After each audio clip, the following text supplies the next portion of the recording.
What's going on, everybody? As more of you get ready to come in here, TNT postgame. Titans survive, defeat the Saints 23-21 to go to 8-2, and we are going to talk about it and go over some of the good things that happened and some of the not so good things that happened. Coming up in 30 seconds on TNT postgame.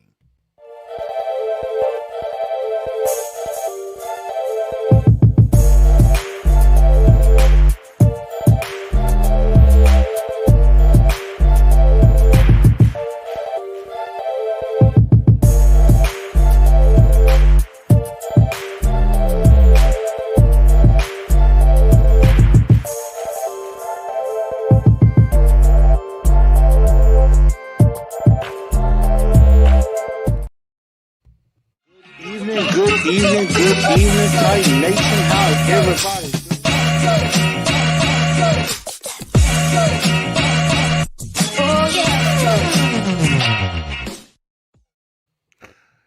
What's going on, Titan Nation? How's everybody doing? Welcome into TNT Postgame. I'm your host, the Blue Enforcer, a.k.a. The Truth, as the Tennessee Titans find a way to get it done again. Excuse me, as they defeat the New Orleans Saints 23-21 and get to 8-2, number one in the AFC still, 6-game winning streak. How in the world are they doing this? I'm pretty sure that is on everybody's mind. But again, before we do get started and everything, make sure y'all share this show out. Help me get to 2,000 subscribers. Make sure y'all smash that like button. Share this show out on YouTube, Facebook, Instagram, and Twitter. So please definitely help me out by sharing this show out or following any of the pages on the ticker at the bottom. The TNT Enforcers page on Facebook, at Titans_N_Truth on Instagram, and at TNT Blue Enforcer on Twitter. So, and super chats, of course, are also appreciated. So I thank y'all very much for that. Again, if you want some TNT swag, like this hat that I have on right here, also like the shirt that I have on right now. Make sure y'all hit me up at any of the pages below. Also, you can hit me up on Facebook at Chris A. Newell. You can hit me up. You can hit up my girl, Miss Latoya Akinyemi, on Facebook, on Instagram at Queen Butterfly Tees, or her email at queenbutterflytees@gmail.com. For hats, you can get with me again, or you can check out my guy on Instagram at Out the Crib Customs. That's at out_the_crib_customs, or online at outthecribcustoms.com. So you can check them out. If you support them, you're supporting me. I definitely do appreciate that oh so very much. But let's get into this game. The Tennessee Titans get the job done, 23-21.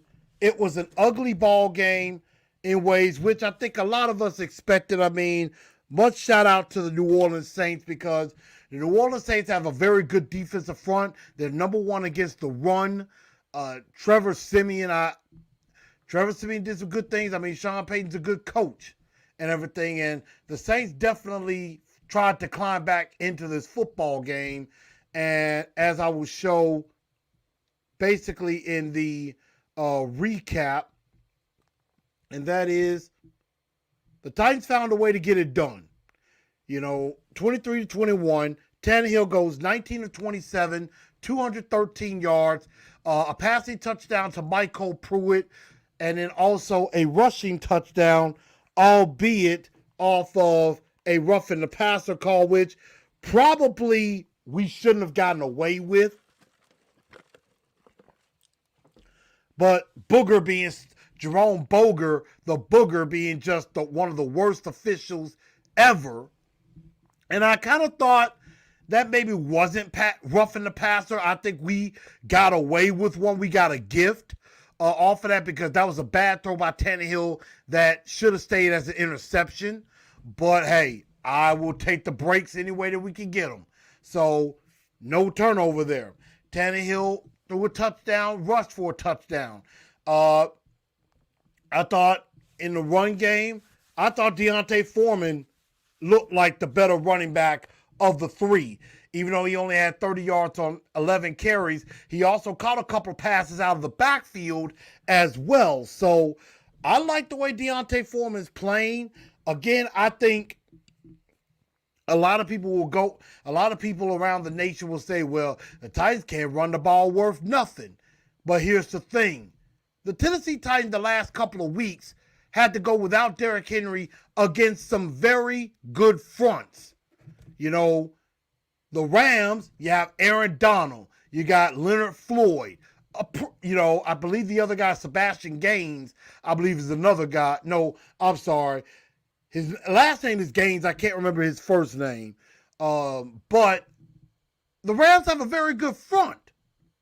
The Saints have a very good front. They're number one against the run in the NFL. So running the ball, I knew was going to be difficult. And Tannehill did make some plays in the passing game that was very beneficial. And speaking of the passing game,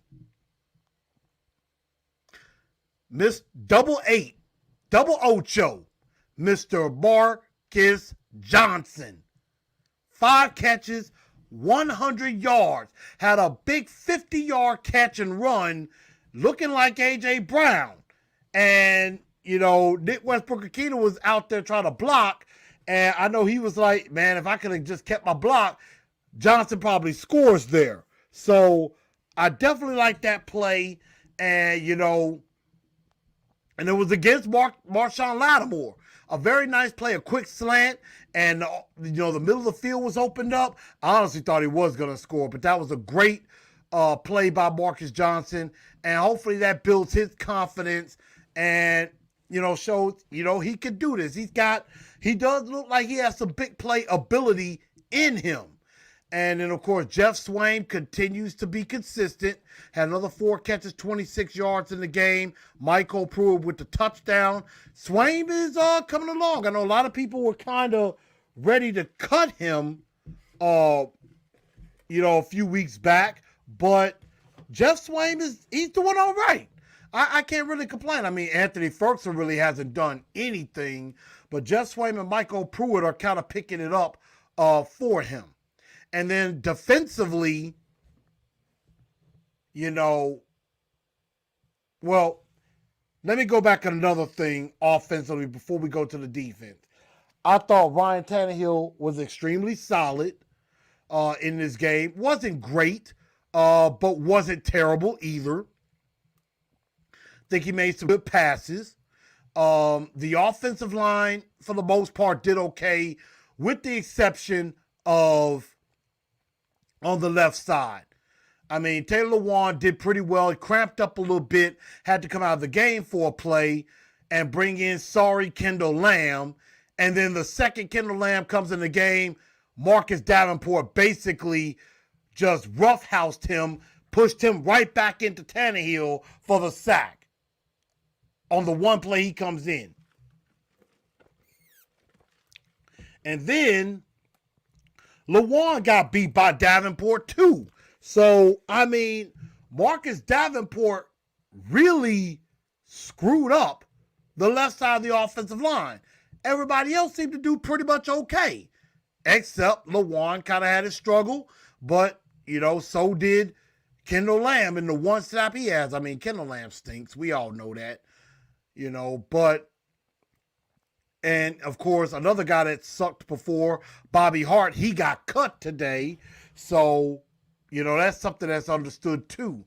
But I think Lewan will be fine. Every offensive lineman has, struggles at times. But, I think we're getting okay with the offensive line. There's still some questions, and we still got to figure some things out. Again, the offense was not pretty. It was muddy. It was ugly. The offense, of course, is still working to find themselves again. I mean, when you have a guy like a Derrick Henry who gets a lot of attention, and now that guy is not there, you really got to figure out some new ways to be effective offensively when your number one weapon is gone. So, in a way, they kind of had to reinvent the wheel just a little bit. And, you're seeing with Dante Foreman, I think he's getting a few more carries. Adrian Peterson's still trying to get comfortable with this team. You got to go to guys like a Marcus Johnson or Nick Westbrook-Akina because, Julio is out. He's on IR. They put him on IR on Saturday, so he's at least out the next 3 games, which is good because, you got these 3 games. We won the Saints, we got the Texans, and then we got the Patriots, which is going to be a tough game. And then you have the bye week as well. So that gives Julio ample time to get, that hamstring healthy. And so, depending on other guys, next man up is definitely working. But on the downside, we got to figure out, y'all, what's going on with one Arthur Juan Brown. Only has 1 catch for 16 yards. He had a run for 7 that was for a first down on a jet sweep. And then there was a bad fumble that he ended up recovering beyond the first down marker, so that gave us the first down. But other than that, AJ didn't do anything. He had a couple of focus drops, and I don't know what's been happening with him these last couple of weeks, but I feel like, like with Julio, what's going on is a physical problem.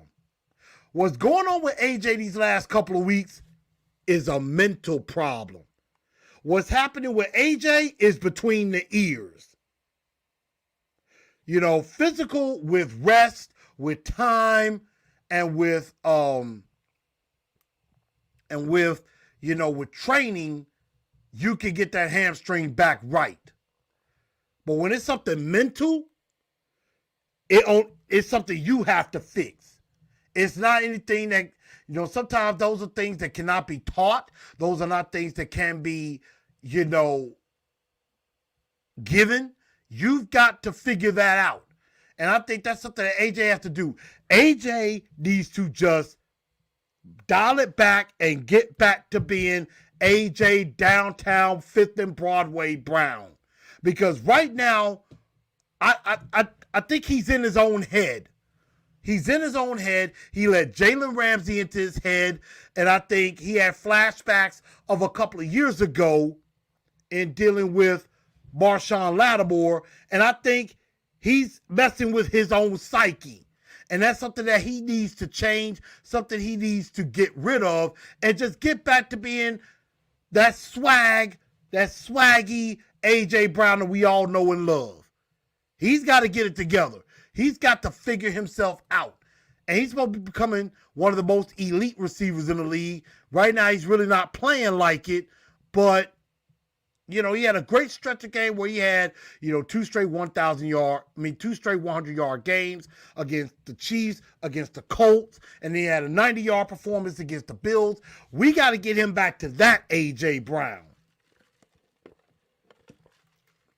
And I think right now AJ is just in a very small funk. I think he'll get out of it. He's too confident and too talented with his ability to not be able to get out of it. And we're going to need him. So he's going to have to get your head out of your ass and be AJ Brown. We know who you are. Excuse my language. Get your head out of your tail and be AJ Brown. Come on, AJ. We need you, man. Get with it. So that's really all I got to say about that on the offensive side. Now we switch over to the fun side, the defense. This defensive line just keeps clicking and ticking. And Big Jeff is a man. is a man amongst boys. The guy that we're seeing now is the guy that we took 19th in the draft, who, if it wasn't for an ACL tear, is probably gone in the top 10, maybe even the top 5.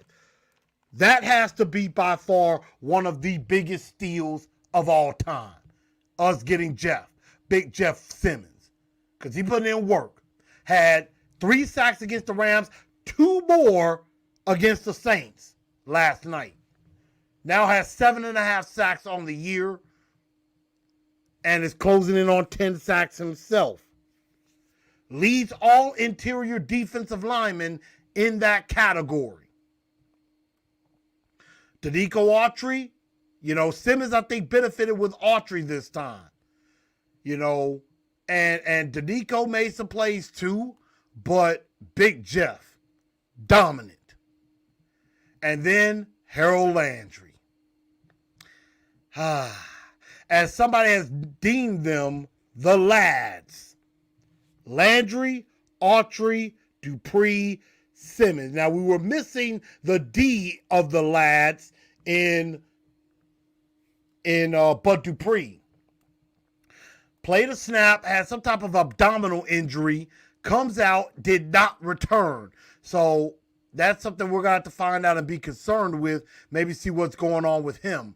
But the lads put in some work. Harold Landry got to the quarterback again, 8 straight games with at least half a sack or more. He now has 10 on the season. First player since Brian Arakpo in 2016 to at least have 10 sacks. And we have 7 games to go. So I think he might have at least another 4 to 6 sacks in him. I think he's going to at least get to 15 in sacks. And I said it to a couple of fans while I was at the game. J-Rob, pay that man. Give that man his money. Pay that dude, because he's earned his contract. He's earned his second contract. Give that man some money. Because remember, there are 4 premium positions that are extremely expensive and extremely hard to find in the draft. And when you got them, you better hold on to them. Quarterback, left tackle, pass rusher, corner. At corner, I think we got something with Christian Fulton. Hopefully we get to see it with Caleb Farley next season. Quarterback, Ryan Tannehill, we're fine. Pass rushers with Bud Dupree and Landry, we're fine. We just need some more depth guys. Ola Adeni is a pretty good depth piece. And hopefully Rashard Weaver, comes back next year and good. And we have a solid 4 pass rushers at outside linebacker. Left tackle, I think we're going to be drafting our next franchise left tackle early. We may have to trade up in the first round and go get us a left tackle because I think Lawan might be gone after this year. But Harold Landry, pay that man his money. Give him the money. At linebacker, no Rashaan Evans, no David Long Jr., no problem. Now, Jayon Brown had a couple of bad moments on some routes with Mark Ingram catching out of the backfield, and then he got kind of caught on a wheel route that Ingram caught and ran for about 30 yards. But other than that, I think Jayon had a nice game back. It was his first game back in a while, and I'm going to have to say this. I'm going to give a very small apology to Monty Rice. And I'm pretty sure there's a guy out there by the name of Lee Hillis and P. Sharkey from the Let's Tighten Up podcast who will probably appreciate this because they remember my reaction, and a lot of you probably do too, on draft night when they drafted Monty Rice in the 3rd round. I went off. I was ballistic. I was livid. I was beside myself. I hated the pick. But right now at this moment, Monty Rice is kind of proving me wrong. So for right now, Monty Rice, I apologize, sir. I was wrong about you. I mean, he led the team in tackles on the day, and I think Monty Rice had a pretty solid performance. And he's been pretty solid last couple of games because he played quite a bit with David Long, and I think that could end up being the future David Long and Monty Rice. Although I think they should bring Jayon back. But Monty Rice did a pretty solid job. I have to give it to him. I'm going to give him the respect. No doubt. At defensive back, Christian Fulton, nice first game back. Janoris, still ain't earned the name Jackrabbit yet, but not bad. Chris Jackson, on the other hand, yeah. Chris Jackson, he had a bad game. Forgive me for that. I had to switch up. But Chris Jackson, he did not have a good game. He got picked on quite a bit. He got ran on. Deontay Harris, Marquez Callaway, is like Simeon saw wherever Chris Jackson was, that's where he threw. And he did it with success. Chris Jackson had a bad game, without a doubt. And that was really the bad thing. I mean, other than that, it's really not a lot of bad to pick on. And then, of course, we got to remember special teams. Because special teams is a big part of this game. Randy Bullock made his kicks. He's money. Brett Kern, I did not think had a good game. There was a couple of punts that just did not look right. It looked like some punts that he was just didn't hit it right. Now, correct me if I'm wrong, y'all, in the comments section. Let me know what y'all think as I'm talking about this. But Brett Kern didn't have a great game. He did okay, but not great. Randy Bullock did his thing. Shout out to Dylan Cole on special teams. Second half kickoff. Deontay Harris trying to return it. Dylan Cole pops the ball loose. Torrey Carter, the fullback, recovers. Titans score a touchdown. Go up 20-6 in the third quarter. So great play there by special teams. Mike Vrabel, I think, coached a good game. I think Shane Bowen did all right, even though I think they kind of let up in the second half a little bit. Pass rush wasn't getting home nearly as much. And, of course, Chris Jackson got picked on. Todd Downing, I think, struggled in the second half. I don't think he called I think he called a pretty bad second half. I don't know if they thought, you know what, we got the game in hand. Let's be conservative. I'm like, you're up 20-6.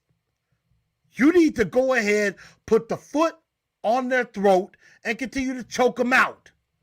Stay aggressive. And it just felt like he sat on the lead. He sat on the lead, got too comfortable, and thought, okay, well, we're up 20-6. We got this game under control. But then the Saints started coming back. Simeon, I thought, had a pretty solid performance. You know, Deontay Harris was one of the main weapons. He's fast. I said that on Wednesday. Deontay Harris, Traquan Smith, they're fast. Couldn't underestimate them. And it felt like in the second half on both sides of the ball, we took our foot off the gas. And that allowed them to get back in the game. And if it wasn't for 2 missed extra points by the Saints kicker, this game is probably a whole lot different, and we're going to overtime, and overtime could have went either way, and it may have not looked good for us. So even though we won, and I am so happy we did, and I enjoyed the atmosphere today. I thought the atmosphere was awesome. You know, we celebrated the veterans. Shout out to all. And I forgot to do that last week. Shout out to all the military personnel, active or, you know, no longer active, who have served this country. Shout out to all the veterans. Whether you're in the Army, Navy, Coast Guard, Air Force, Marines, shout out to y'all. Reserves, it doesn't matter. Shout out to y'all. Thank you for your service. Thank you for protecting this country. So shout out to the military. But this team is 8-2. Despite everything, we're 8-2. And of course, the national media has their say. And a couple of people in the national media, I thought, made themselves look like a couple of idiots. One is Dan Orlovsky, because on Get Up, Greenberg asked him, are the Titans the favorite to be the number 1 seed? And before Greenberg could even finish the question, Orlovsky, he just shaking his head. Before the question is even done being asked, he no, it's still the Bills. The Bills are still the best team in the AFC. They just lost to the Jags. They lost to the Jags. Couldn't even score a touchdown on them. They beat the Jets. They were supposed to. But they're the best team. And the Titans, but didn't the Titans beat them 3 weeks ago? On Monday night? But yet they're not the best team. So, Orlovsky, you're a stupid idiot. And I'll save a special clip for Wednesday. Another person that made himself look like the absolute worst idiot on TV is an all-time Titans hater. And will probably be the dunce of the year, who probably I hope gets egg on his face, is one Mr. Me Guy, Keyshawn Johnson, which I have heard with his idiotic, stupid take that he took today, put Titans Twitter on fire, like lit a match. And some people put out these stupid, ridiculous takes on these national shows just to get a reaction. They know that if they say a certain thing, that they're going to get a rise out of somebody. And I think that's what Keyshawn was doing. I mean, yes, he's stupid. He's an idiot. Knows absolutely nothing about the Tennessee Titans and is not good at his job. But you have to remember, he's just trying to get a reaction. He's just trying to get views. He's just trying to get clicks. That's all he wants. He's a me guy. So he goes out and says, and on Wednesday I'll play these clips. He goes out and says on J. Will, Key, and Max this morning, well, the Titans are 8-2, but they're not a real 8-2. And J. Will is like this. J. Will said, hey, the Tennessee Titans are 8-2. Look at the teams they've beaten. It's time to put some respect on their name. And then Max come back and says, yes, you got to look at this. They've beaten the Bills, the Chiefs, the Colts, the Rams, the Saints in consecutive weeks. But nobody wants to talk about that. We want to talk about the Cowboys. And I knew that he was saying that jokingly. I knew that that was a joke. But of course, in the grand world of sports, yeah, pretty much they always want to just talk about the Cowboys or talk about the Chiefs. Because that's all they kept saying, like, yay, how about them Cowboys? They're back. The Chiefs, they're back. The Bills look like themselves again. And then Keyshawn comes out with that stupid, ridiculous take talking about, well, they're 8-2, but they're not a real 8-2. If Josh Allen doesn't slip, Bills win that game. And then Jay will come back, but he didn't. You know, Jay will be like, man, put some respect on that team name. And then when Keyshawn's stupid tail talking about, well, they're not a real 8-2. And then Jay will like, see what I'm talking about? Ain't putting no respect on their name. Talking about, well, if you give the Buffalo 8-2, I believe that. If the Chiefs are 8-2, I believe that. But this time being 8-2, they're not a real 8-2. I'm like, what the heck do you know? You ain't won no Super Bowls. And if you did, it was because you were a sidekick. This is the same dude that people kept calling me Sean. Because he was about me. He was a me guy. He was selfish. He wasn't a team player. And he got mad because Wayne Corbett was outplaying him. So, I'm not really going to spend too much time on this. And I'm not going to waste your ears about idiotic, stupid me, Sean, don't know Jack Johnson, who's a stupid idiot. And then, First Take doesn't even talk about us at all. They waste damn near almost 10 minutes on the Cowboys. Then they waste another 10 minutes on the Chiefs. Then they talk about the Bucks and an overrated Golden Boy who cost me some money, by the way. Although the Rams cost me some money too because they lost. And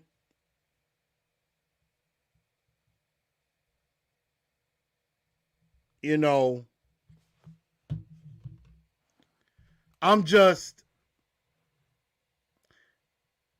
it's what you expect from national media.